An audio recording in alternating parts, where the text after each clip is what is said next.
That's also very important. I wanted to mention that earlier before. One of the things you also get to have with the storytelling for businesses and brands class is that you get to understand how to use neuro-linguistic programming to improve the quality and the measurability of the information you're passing across to people. Now, you see, a lot of entrepreneurs are doing so much in marketing. They're putting so much effort. They're being consistent every day. But that consistency isn't getting the kind of results they should get. There are one of two reasons. They're either speaking to the wrong audience or they're saying the wrong thing to the right audience. Okay, you have to understand how people think, and that's what neuro-linguistic programming really does afford you. So there are two things, and this is where people get a lot of confusion on. There's a difference between communication and information. You cannot give information and expect the fruits of communication. It's impossible. They have different templates, okay? So for example, communication starts with the listener in view. Information starts with the speaker in view. So for information, you're telling people what you want to tell them, and it's for them to listen and probably act from it. But communication, you know the people you want to communicate with, then you find out the best, most effective way to communicate with them in such a way that you're going to get the best results from it. So, if you want people to know something, then give them information. But if you want people to connect and respond to what you tell them, then you have to communicate. So when we're talking about neuro-linguistic programming, as far as storytelling and branding is concerned, you need to understand a lot of things about the human body and the human mind. So when we're talking about NLP or neuro-linguistic programming, a few things are important. 1, the human brain. 2, the human senses. 3, the receptors that we have in the human body. And 4, how data is transmitted and interpreted in the human brain. Once you understand how this works, then you can use this to your advantage in order to communicate more effectively. So here are some of the triggers you need to understand whenever you're trying to communicate or send information to someone. There are 3 basic things you need to think about.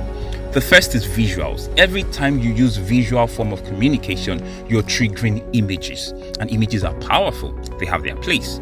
When you're using audio is the way to stir up emotions.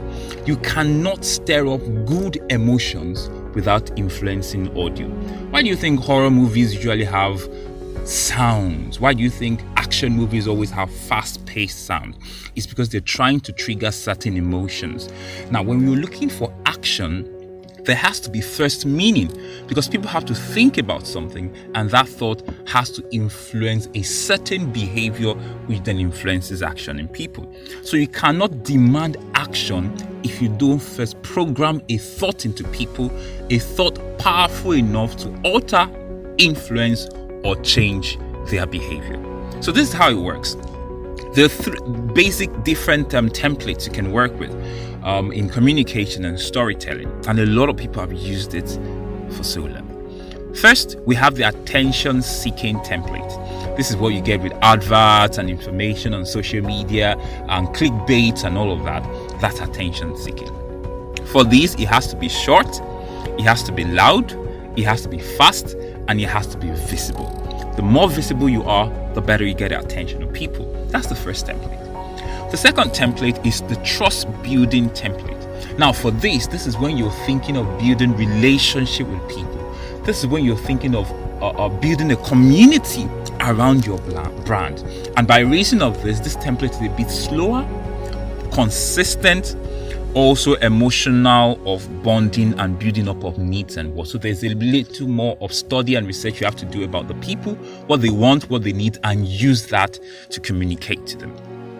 And the third kind of template is the action influencing. This is when you want people to do something. Okay, this comes through persuasion and infusing thoughts into people. Our movies do this a lot, and songs as well.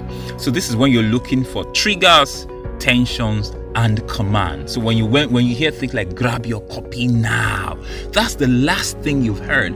But before you get to that point, everything you've heard before that is influencing your thoughts, infusing certain thoughts into you in order for you to behave differently and then come up with different kinds of actions. Okay, now all of these can be combined based on what you want to achieve.